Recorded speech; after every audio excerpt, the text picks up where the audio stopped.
Le Mirail agace le Mirail. Fin janvier, nous vous avions déjà parlé du projet de fusion qui pesait sur l'université Toulouse-Jean Jaurès II. Aujourd'hui, la contestation a pris de l'ampleur et se retrouve sous le feu des projecteurs. Manifestations, grèves, blocus. Depuis le 6 mars dernier, l'université est à l'arrêt total.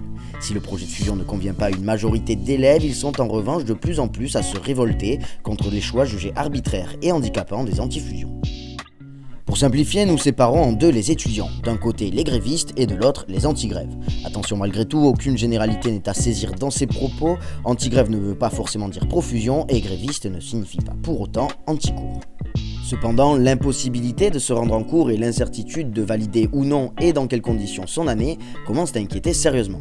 En effet, pour l'heure, aucun cours n'est assuré depuis près de 3 semaines, la bibliothèque universitaire est inaccessible et des partiels se sont déjà vus annulés. Pour ne rien arranger, le secrétariat et toute l'administration sont fermés, empêchant les étudiants d'avoir connaissance de la suite des événements.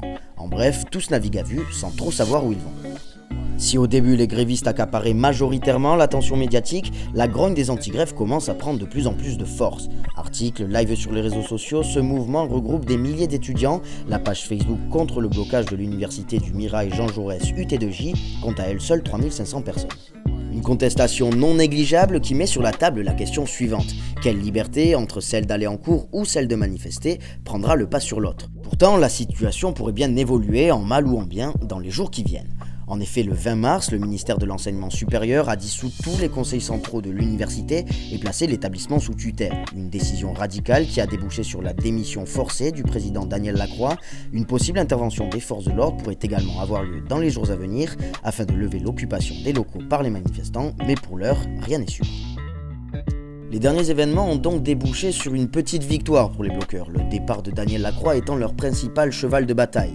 Les antigrèves pourraient donc espérer un début d'amélioration, même si les étudiants à l'origine des mouvements lancés jusque-là semblent déterminés à poursuivre leur lutte.